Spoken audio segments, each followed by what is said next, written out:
ओम शांति। 14 फरवरी 2025 के बाबा की साकार मधुर महावाक्य। मीठे बच्चे, तुम्हें श्रीमत मिली है कि आत्म अभिमानी बन बाप को याद करो। किसी भी बात में तुम्हें आर्ग्यू नहीं करना है। प्रश्न, बुद्धि योग स्वच्छ बन बाप से लग सके उसकी युक्ति कौन सी रची हुई है? उत्तर, 7 दिन की भट्ठी। कोई भी नया आता है तो उसे 7 दिन के लिए भट्ठी में बिठाओ जिससे बुद्धि का किचड़ा निकले और गुप्त बाप, गुप्त पढ़ाई और गुप्त वर्षे को पहचान सके। अगर ऐसे ही बैठ गए तो मुझ जाएंगे, समझेंगे कुछ नहीं। गीत जाग सजनिया जाग। ओम शांति। बच्चों को ज्ञानी तू आत्मा बनाने के लिए ऐसे ऐसे जो गीत हैं वह सुनाकर फिर उसका अर्थ करना चाहिए तो वाणी खुलेगी। मालूम पड़ेगा कि कहाँ तक सृष्टि के आदि मध्य अंत का ज्ञान बुद्धि में है। तुम बच्चों की बुद्धि में तो ऊपर से लेकर मूल वतन, सूक्ष्म वतन, स्थूल वतन के आदि मध्य अंत का सारा राज जैसे कि चमकता है। बाप के पास भी यह ज्ञान है जो तुमको सुनाते हैं। यह है बिल्कुल नया ज्ञान। भल शास्त्र आदि में नाम है, परंतु वह नाम लेने से अटक पड़ेंगे, डिबेट करने लग पड़ेंगे। यहाँ तो बिल्कुल सिंपल रीति समझाया जाता है। भगवानुवाच, मुझे याद करो, मैं ही पतित पावन हूँ। कभी भी श्री कृष्ण को व ब्रह्मा, विष्णु, शंकर आदि को पतित पावन नहीं कहेंगे। सूक्ष्म वतन वासियों को भी तुम पतित पावन नहीं कहते हो, तो स्थूल वतन के मनुष्य पतित पावन कैसे हो सकते? यह ज्ञान भी तुम्हारी बुद्धि में ही है। शास्त्रों के बारे में जास्ती आर्ग्यू करना अच्छा नहीं है। बहुत वाद विवाद हो जाता है। एक दो को लाठियां भी मारने लग पड़ते हैं। तुमको तो बहुत सहज समझाया जाता है। शास्त्रों की बातों में टू मच नहीं जाना है। मूल बात है ही आत्म अभिमानी बनने की। अपने को आत्मा समझना है और बाप को याद करना है। यह श्रीमत है मुख्य, बाकी है डिटेल। बीज कितना छोटा है, बाकी झाड़ का विस्तार है। जैसे बीज में सारा ज्ञान समाया हुआ है, वैसे यह सारा ज्ञान भी बीज में समाया हुआ है। तुम्हारी बुद्धि में बीज और झाड़ आ गया है। जिस प्रकार तुम जानते हो और कोई समझ ना सके, झाड़ की आयु ही लंबी लिख दी है। बाप बैठ बीज और झाड़ व ड्रामा चक्कर का राज समझाते हैं। तुम हो सवदर्शन चक्रधारी। कोई नया आए, बाबा महिमा करे कि सवदर्शन चक्रधारी बच्चों, तो कोई समझ ना सके, वह तो अपने को बच्चे ही नहीं समझते। यह बाप भी गुप्त है तो नॉलेज भी गुप्त है, वर्षा भी गुप्त है। नया कोई भी सुनकर मुंझ पड़ेंगे, इसलिए 7 दिन की भट्ठी में बिठाया जाता है। यह जो 7 रोज भागवत व रामायण आदि रखते हैं, वास्तव में यह इस समय 7 दिन के लिए भट्ठी में रखा जाता है तो बुद्धि में जो भी सारा किचड़ा है वह निकालें और बाप से बुद्धि योग लग जाए। यहाँ सब हैं रोगी। सतयुग में यह रोग होते नहीं। यह आधा कल्प का रोग है। 5 विकारों का रोग बड़ा भारी है। वहाँ तो देही अभिमानी रहते हैं। जानते हो, हम आत्मा एक शरीर छोड़ दूसरा लेती हैं। पहले से साक्षात्कार हो जाता है। अकाले मृत्यु कभी होता नहीं। तुमको काल पर जीत पहनाई जाती है। काल काल महाकाल कहते हैं। महाकाल का भी मंदिर होता है। सिख लोगों का फिर अकाल तख्त है। वास्तव में अकाल तख्त यह भ्रिकुटी है जहाँ आत्मा विराजमान है। सभी आत्माएं इस अकाल तख्त पर बैठी हैं। यह बाप बैठ समझाते हैं। बाप को अपना तख्त तो है नहीं, वह आकर इनका तख्त लेते हैं। इस तख्त पर बैठकर तुम बच्चों को ताउसी तख्त नशीन बनाते हैं। तुम बच्चे जानते हो वह ताउसी तख्त कैसा होगा जिस पर लक्ष्मी नारायण विराजमान होते होंगे। ताउसी तख्त तो गाया हुआ है ना, विचार करना है। उनको भोलानाथ भगवान क्यों कहा जाता है? भोलानाथ भगवान कहने से बुद्धि ऊपर चली जाती है। साधु संत आदि अंगुली से इशारा भी ऐसे देते हैं ना कि उनको याद करो। यथार्थ रीति तो कोई जान नहीं सकते। अभी पतित पावन बाप सम्मुख में आकर कहते हैं, मुझे याद करो तो तुम्हारे विक्रम विनाश हो जाएं, गारंटी है। गीता में भी लिखा हुआ है, परंतु तुम गीता का एक मिसाल निकालेंगे तो वह 10 निकालेंगे। इसलिए दरकार नहीं है। जो शास्त्र आदि पढ़े हुए हैं वह समझेंगे, हम लड़ सकेंगे। तुम बच्चे जो इन शास्त्रों आदि को जानते ही नहीं हो, तुम्हें उनका कभी नाम भी नहीं लेना चाहिए। सिर्फ बोलो भगवान कहते हैं मुझ अपने बाप को याद करो, उनको ही पतित पावन कहा जाता है। गाते भी हैं पतित पावन सीताराम।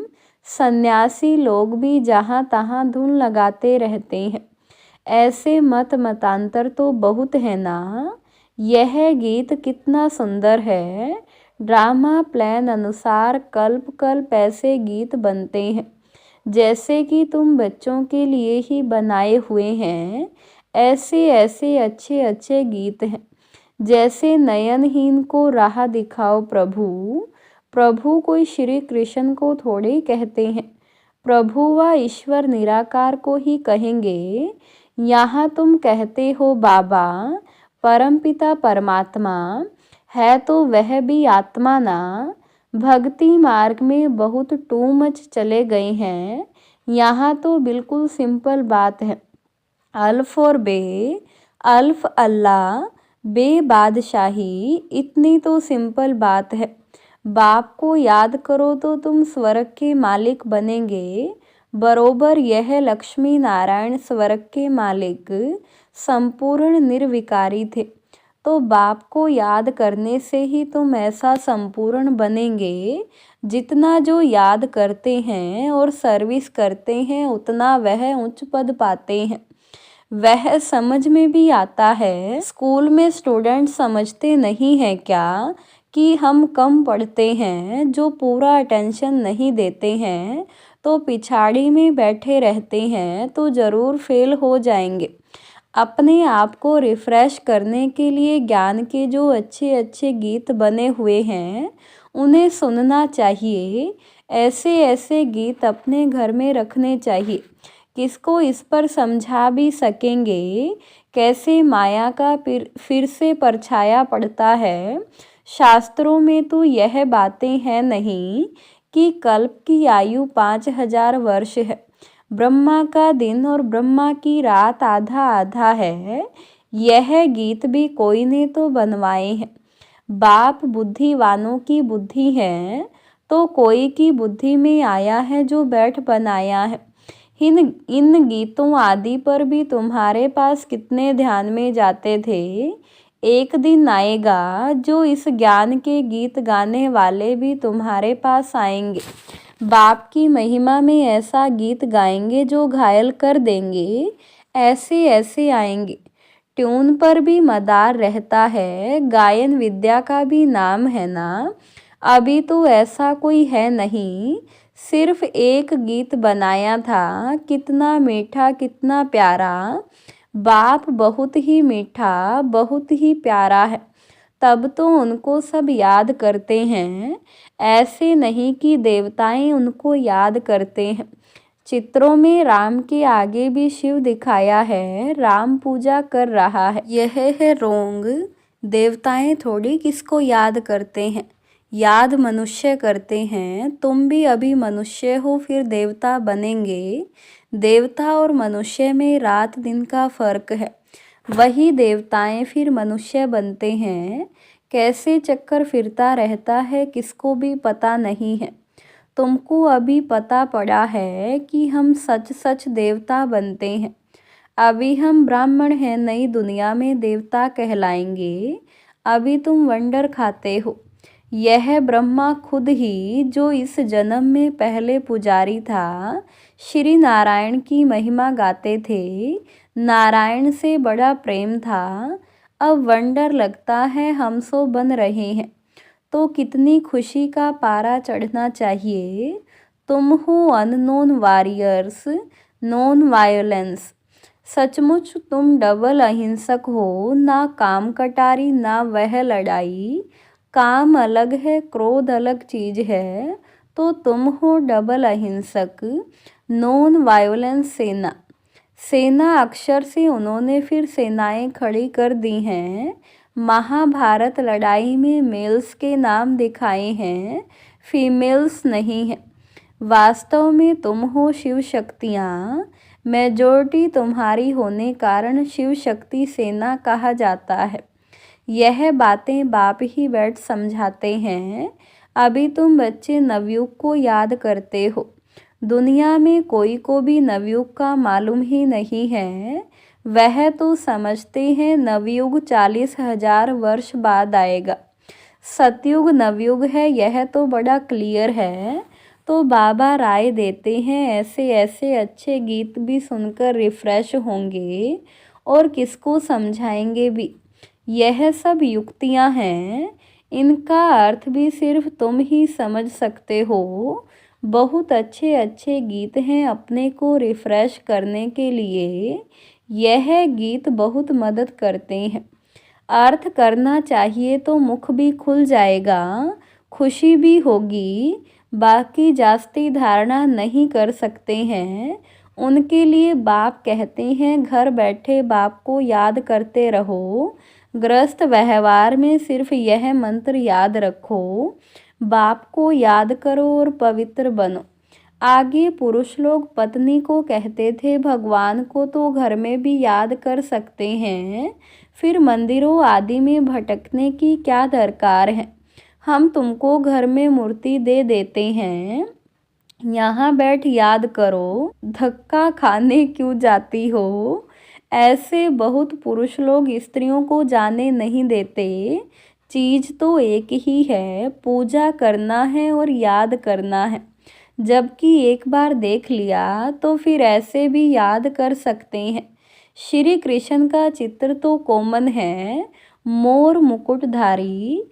तुम बच्चों ने साक्षात्कार किया है कैसे वहाँ जन्म होता है, वह भी साक्षात्कार किया है, परंतु क्या तुम उसका एक्यूरेट फोटो निकाल सकते हो। एक्यूरेट कोई निकाल ना सके, दिव्य दृष्टि से सिर्फ देख ही सकते हैं, बना नहीं सकते। हाँ, देखकर वर्णन कर सकते हैं, बाकी वह पेंट आदि नहीं कर सकते। भल होशियार पेंटर हो, साक्षात्कार भी करे तो भी एक्यूरेट फीचर्स निकाल ना सके। तो बाबा ने समझाया, कोई से आर्ग्यू जास्ती नहीं करना है। बोलो तुमको पावन बनने से काम और शांति मांगते हो तो बाप को याद करो और पवित्र बनो। पवित्र आत्मा यहाँ रह न सके, वह चली जाएगी वापिस। आत्माओं को पावन बनाने की शक्ति एक बाप में है और कोई पावन बना नहीं सकता। तुम बच्चे जानते हो यह सारी स्टेज है, इस पर नाटक होता है। इस समय सारी स्टेज पर रावण का राज्य है, सारे समुद्र पर सृष्टि खड़ी है। यह बेहद का टापू है, वह है हद के। यह है बेहद की बात, जिस पर आधा कल्प दैवी राज्य आधा कल्प आसुरी राज्य होता है। यूं तो खंड अलग अलग हैं, परंतु यह सारी है बेहद की बात। तुम जानते हो हम गंगा जमुना आदि के मीठे पानी के कंठे पर ही होंगे, समुद्र आदि पर जाने की दरकार नहीं रहती। यह जो द्वारिका कहते हैं वह कोई समुद्र के बीच होती नहीं, द्वारिका कोई दूसरी चीज नहीं है। तुम बच्चों ने सब साक्षात्कार किए हैं। शुरू में यह संदेशी और गुलजार बहुत साक्षात्कार करती थी। इन्होंने बड़े पाठ बजाए हैं क्योंकि भट्ठी में बच्चों को बहलाना था, तो साक्षात्कार से बहुत बहुत बहले हैं। बाप कहते हैं फिर पिछाड़ी में बहुत बहलेंगे, वह पाठ फिर और है। गीत भी है ना, हमने जो देखा है सो तुमने नहीं देखा। तुम जल्दी जल्दी साक्षात्कार करते रहेंगे। जैसे इम्तिहान के दिन नज़दीक होते हैं तो मालूम पड़ जाता है कि हम कितने मार्क्स से पास होंगे। तुम्हारी भी यह पढ़ाई है। अभी तुम जैसे नॉलेजफुल हो बैठे हो, सभी फुल तो नहीं होते हैं। स्कूल में हमेशा नंबरवार होते हैं। यह भी नॉलेज है। मूल वतन सूक्ष्म वतन तीनों लोकों का तुमको ज्ञान है। इस सृष्टि के चक्कर को तुम जानते हो, यह फिरता रहता है। बाप कहते हैं तुमको जो नॉलेज दी है यह और कोई समझा ना सके। तुम्हारे पर है बेहद की दशा। कोई पर बृहस्पति की दशा, कोई पर राहु की दशा होती है तो जाकर चंडाल आदि बनेंगे। यह है बेहद की दशा। वह होती है हद की दशा। बेहद का बाप बेहद की बातें सुनाते हैं, बेहद का वर्षा देते हैं। तुम बच्चों को कितनी ना खुशी होनी चाहिए। तुमने अनेक बार बादशाही ली है और गवाई है, यह तो बिल्कुल पक्की बात है। नथिंग न्यू, तब तुम सदैव हर्षित रह सकेंगे। नहीं तो माया घुटका खिलाती है। तो तुम सभी आशिक हो एक माशूक के। सब आशिक उस एक माशूक को ही याद करते हैं। वह आकर सभी को सुख देते हैं। आधा कल्प उनको याद किया है, अब वह मिला है तो कितनी खुशी होनी चाहिए। अच्छा, मीठे मीठे सिकिलदे बच्चों प्रति माता पिता बाप दादा का याद प्यार और गुड मॉर्निंग। रूहानी बाप की रूहानी बच्चों को नमस्ते। रूहानी बच्चों की रूहानी बाप दादा को नमस्ते। धारणा के लिए मुख्य सार। फर्स्ट पॉइंट, सदैव हर्षित रहने के लिए नथिंग न्यू का पाठ पक्का करना है। बेहद का बाप हमें बेहद की बादशाही दे रहे हैं, इस खुशी में रहना है। सेकंड पॉइंट, ज्ञान के अच्छे अच्छे गीत सुनकर स्वयं को रिफ्रेश करना है, उनका अर्थ निकालकर दूसरों को सुनाना है।